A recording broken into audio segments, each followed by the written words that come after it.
The story behind the Oreo, a bitter cookie war. When you think of Oreos, what comes to mind? Two crispy cocoa wafers, sandwiched with a rich, creamy filling, a simple yet irresistible combination. Despite its seemingly basic construction, the Oreo cookie has captured the hearts of millions worldwide, with more than 40 billion produced each year. But how did this cookie become so iconic?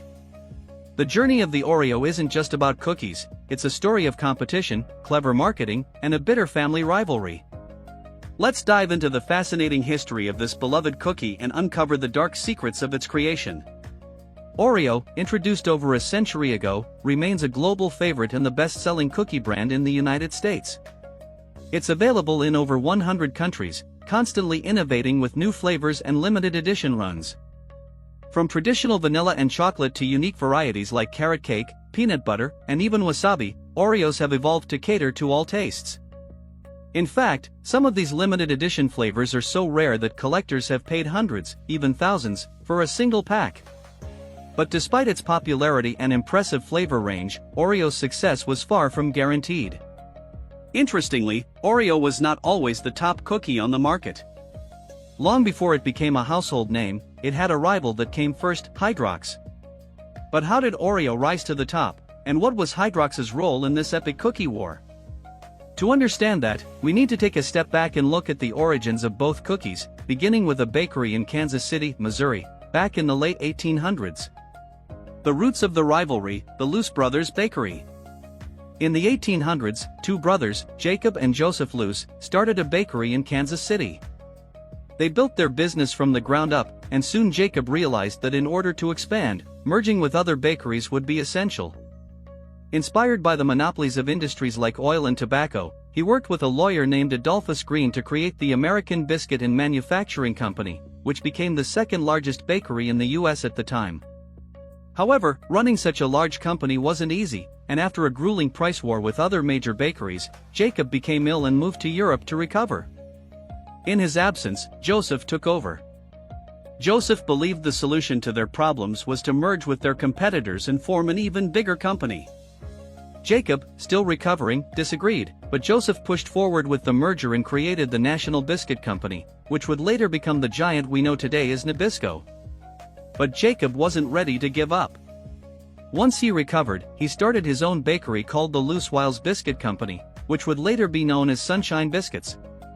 This new company would eventually give birth to a cookie that would rival Nabisco's future powerhouse, the Oreo. The birth of Hydrox and Oreo. In 1908, Sunshine Biscuits launched a new cookie called Hydrox. With its unique design, two biscuits with a creamy filling in the center, it was an instant hit. Meanwhile, across town at Nabisco, Jacob's brother Joseph had begun working on a similar product.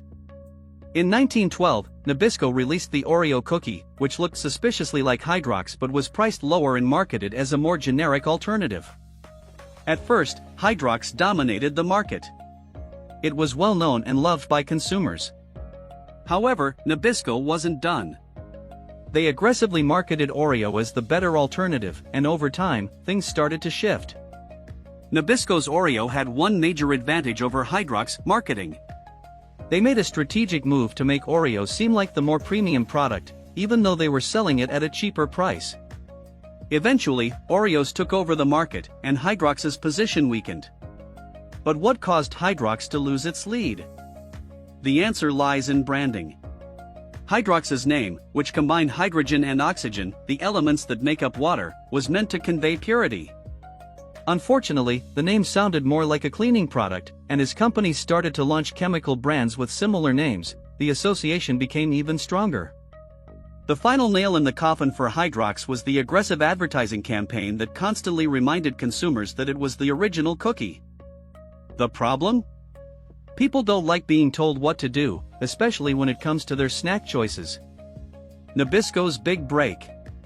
While Hydrox floundered, Nabisco took advantage of Oreo's growing popularity. In the 1950s, Nabisco rebranded the Oreo with a higher price point, which made it appear more luxurious and premium. The company also launched Oreo in new formats, including Oreos and ice cream, which helped cement the brand's place in pop culture. By the time Hydrox tried to rebrand itself as Droxy's in an attempt to salvage its image, it was too late. Oreo had already become the dominant force in the cookie world, and Hydrox eventually disappeared from the shelves. Despite these struggles, the legacy of Hydrox didn't completely fade away. In 2015, Leaf Brands relaunched the cookie, though it has struggled to regain the popularity it once had. Meanwhile, Oreo continued to innovate with new flavors and tie-ins, including partnerships with McDonald's and even the Supreme brand. The cookie wars continue. Today, Oreo is not only the best-selling cookie in the world, but it has also become a cultural icon, often referred to as milk's favorite cookie.